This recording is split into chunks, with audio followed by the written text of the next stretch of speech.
All right. Let's talk about Holy 10. Not the album, not the Instagram lives, not the better days are calling caption that dropped like a motivational poster from a man currently living under bail conditions that include don't leave the country and check in with the police every Friday. We are talking about the actual legal situation of Mukudze Chitsama, 27-year-old Zimbabwean rapper, currently out on 500 US dollar bail after being accused of raping Mana with 14 years. Zimbabwe. So, before anyone starts typing, let me be clear. These are allegations. He has not been convicted of anything. In a court of law, he is still presumed innocent.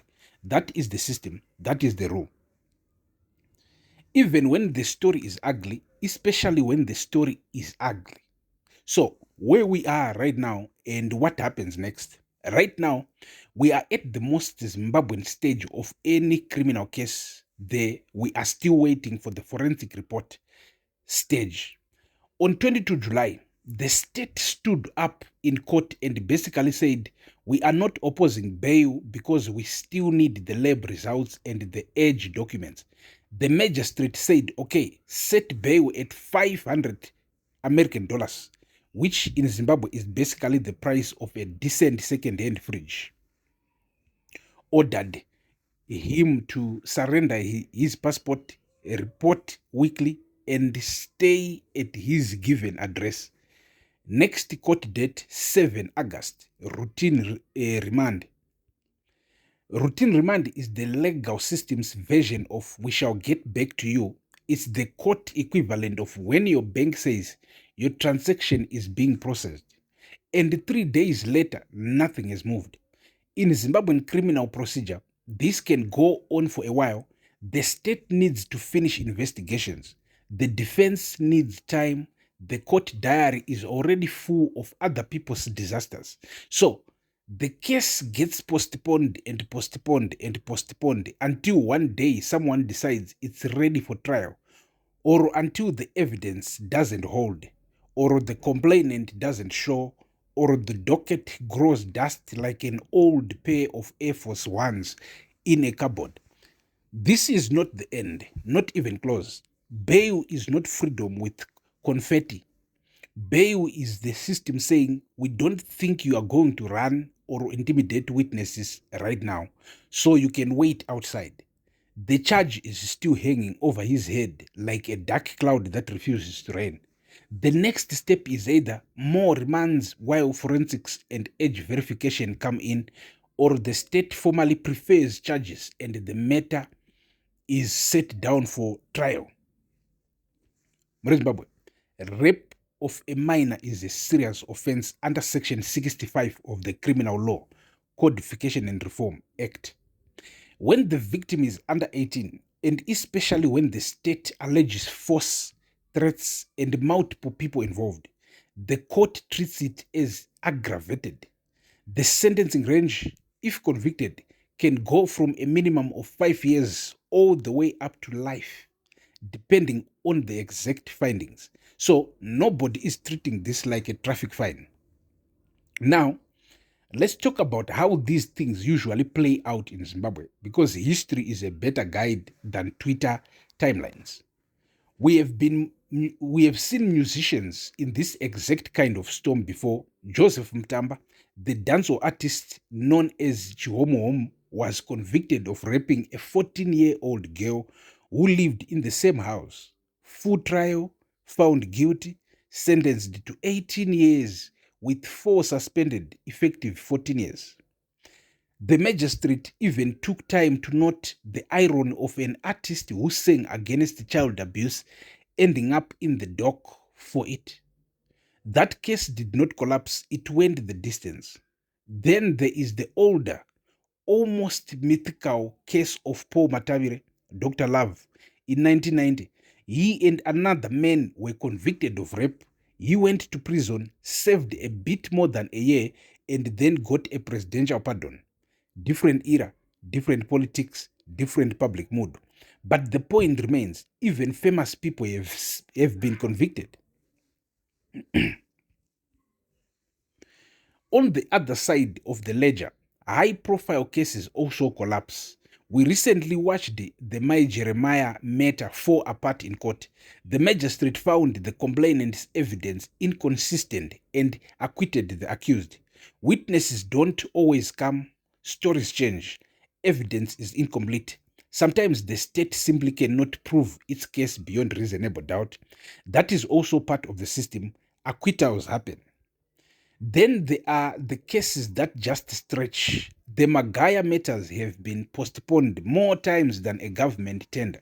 Witnesses are out of the country, dockets need updating, defense lawyers push for removal from remand, prosecutors ask for more time. Months turn into years. The accused walks around under bail conditions while the public argues about whether justice is slow or selective. So for Holiten, the realistic map looks something like this. 1. Muswa 7 August arrives. The state either says forensics are in, age is confirmed, we are ready to proceed, or we still need more time. If they need more time, another remand date is set. This can happen several times. 2. Once the state is ready, the matter is set for trial in the magistrate's court or sometimes referred higher if the gravity demands it. The complainant will have to testify, the defense will cross-examine, medical evidence, if it exists, will be tested. The 4 alleged accomplices, if ever found, could change the entire picture. 3. Possible outcomes: conviction and a long sentence, acquittal, or the state withdrawing charges if the evidence is too thin. There is also the quieter possibility of the case simply losing momentum and fading into the long list of unfinished Zimbabwean legal stories. Is this the end for Holiten, the public figure? Probably not in the way people hope or fear. Careers in Zimbabwean entertainment have survived worse storms and died from milder ones. The court process is one thing, public memory is another. Some artists get cancelled for a weekend and then play to packed houses again. Others never recover the air. The difference is usually whether the legal process ends in a conviction that sticks or whether the story remains in the allegations column forever. What makes this particular case feel different is the combination of the age of the complainant, the alleged use of threats and multiple people, and the fact that the artist had only recently come out of rehab and was trying to reset his image. Timing is cruel like that. You try to turn the page and the previous chapter walks into court wearing handcuffs. But the law does not care about timing or brand resets. It cares about evidence. At this stage, the evidence is still being assembled. The forensic report is the big missing piece. Age confirmation is another. Until those arrive, everything is still provisional. So, Zimbabwe, I once said that African governments and African celebrities share one talent. They both specialize in the long, dramatic, unnecessary sequel. This case is currently in the coming soon phase of that sequel. August 7 is not the final. It is barely the second episode. There will be more court dates. There will be more meta postponed headlines.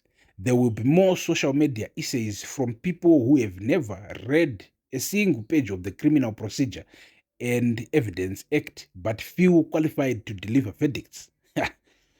The only honest prediction that this is not over is that this is not over. Bail is not the ending, it is the system's way of saying we are still writing the story. Whether that story ends with a conviction or an acquittal or a quiet withdrawal will depend on what the forensics say, what the witnesses say under oath, and how the magistrate weighs it all when the time finally comes. Until then, Holiten is a free man under conditions. The complainant is still a 14-year-old whose name we do not know and whose life has already been interrupted, and Zimbabwe, as usual, is watching, half waiting for justice, half waiting for the next twist in the soap opera. That is where we are, not the end, not the beginning of the end, just the long, messy, very Zimbabwean middle. So stay tuned. Thank you for watching. Mdini wenyu Super Nexus. Peace.